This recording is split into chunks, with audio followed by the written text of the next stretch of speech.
Vote দেব, vote একটা পবিত্র আমানত। পবিত্র আমানত রাখতে হবে পবিত্র জায়গায়। যত নীতি আদর্শ রয়েছে এর ভিতরে সবচেয়ে উত্তম পবিত্র নীতি আদর্শের নাম হল ইসলাম। আল্লাহ রাব্বুল আলামিন আমাদেরকে সৃষ্টি করেছেন। আল্লাহ রাব্বুল আলামিন বলেছেন আমার কাছে একমাত্র গ্রহণযোগ্য নীতি আদর্শের নাম হলো ইসলাম। আর বাংলাদেশের মধ্যে যত নির্বাচনে প্রার্থী আসছে, যত দল আসছে, একটাই দল ইসলামী আন্দোলন বাংলাদেশ হাত পাখা প্রতীক নিয়ে ইসলামের পক্ষে ভোট চাওয়ার জন্য আসছে। এই জন্য আমি শপথ উদাত্ত আহ্বান জানাবো আমার ভাইদেরকে, আমার মা বোনদেরকে, আপনাদের পবিত্র আমানত আপনারা পবিত্র জায়গায় ইসলামের পক্ষে বাক্স হাত পাখা প্রতীকে রাখবেন। এরপরে আমি অন্যান্য আলোচনা বেশি লম্বা না করি, আমি সংক্ষেপ করব। এই আল্লাহ রাব্বুল আলামিন বলেছেন যে জাতি নিজেদের ভাগ্যের পরিবর্তন তারা না ঘটায়, ওই জাতির ভাগ্যের পরিবর্তন আমরা ঘটাই না, আমি ঘটাই না। বলছেন 54 বছর আমাদের দেশ যারা পরিচালনা করেছে, এরা আবার পুরান নতুন এসে নতুন ভাবে আমাদেরকে যা চাওয়া পাওয়া আশা আকাঙ্ক্ষা এটা বাস্তবায়ন করবে, এটা একটা অযৌক্তিক কথা। এই জন্য পরিবর্তন আমাদেরকে করতে হবে। সাথে সাথে আমি বিশেষ করে জামাতের লোকদেরকে বলব, আপনারা ক্ষমতায় যেতে পারেন না, ক্ষমতায় যাওয়ার জন্য রঙিন স্বপ্ন দেখছেন, কিন্তু ক্ষমতায় যাওয়ার আগেই আপনাদের যে আচরণ অত্যন্ত প্রশ্নবিদ্ধ, অত্যন্ত দুঃখজনক, আমরা ধিক্কার জানাই। কিছুদিন আগে আপনারা দেখেছেন আমাদের ভোলায় 4 আসন আমাদের প্রার্থী বড় মেয়ের যে ধরনের আচরণ এবং তার গা পর্যন্ত ধাক্কা দিয়ে ফেলে দেওয়া, এই যে আচরণগুলো করা, এটা কোনো মানুষের কাজ। যারা ইসলাম নাম দিয়ে এই ধরনের আচরণ করে ওটা ইসলামী দল হতে পারে।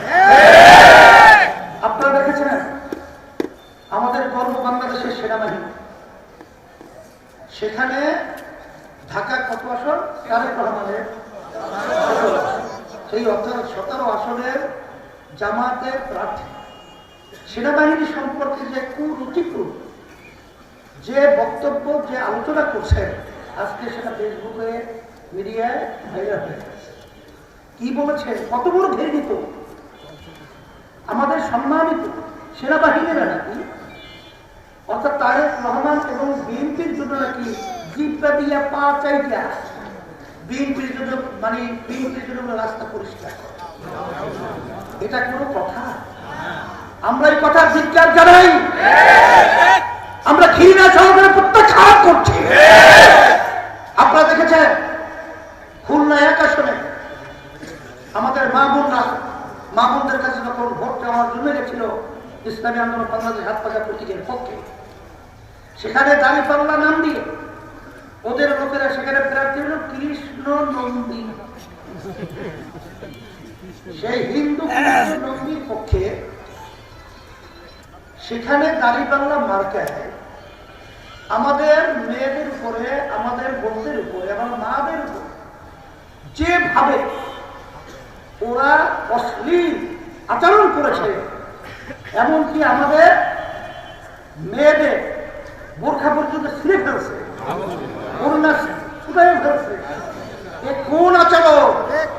এই আচরণ আমরা কঠিনভাবে ধিক্কার সহকারে আমরা প্রশাসনকে বলবো, আমাদের অন্তর্বর্তীকালীন সরকারকে বলবো, নির্বাচন কমিশনকে বলবো, যদি এর প্রতিবাদ করা না হয়, প্রতিকার করা হয়, ব্যবস্থা নেওয়া হয়, বাংলাদেশের মধ্যে শান্তিপ্রিয় মানুষ যখন দাউ দাউ করে আগুন জ্বালাবে,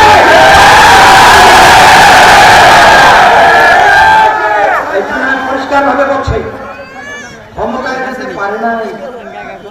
এখনই দেখি গোপনে তারা আমেরিকার সাথে বৈঠক, ক্ষমতায় যেতে পারে নাই, এখনই গোপনে ভারতের সাথে বৈঠক হবে। এটা স্বাভাবিক, গোপন কেন? গোপন কেন? সেখানে খ্রিস্টানদের সাথে বৈঠক করার পরে বলেছে তারা শরিয়া আইন দেশ চালাবে। শরিয়া বলতে আপনারা কি বলেন? আমরা নামাজ পড়ি, এটা শরিয়া। আমরা রোজা রাখি, এটা শরিয়া। আমরা ঈদের নামাজ পড়ি, এটা শরিয়া। আমরা হজ করি, এটা শরিয়া। তাই শরিয়া অনুযায়ী আপনারা রাষ্ট্র চালাবেন না, নামাজ বন্ধ করে দিবেন? তাহলে ইসলাম নামটা লাগাবেন কেন? ওটাকে সরায় ফেলেন। তবে ভালো করে জেনে রাখেন, ইনসাফের রাষ্ট্র প্রতিষ্ঠিত করবেন। কোন ইনসাফ? আমাদের বাংলাদেশের মানুষ সেই আমেরিকার ইনসাফ দেখতে চায় না।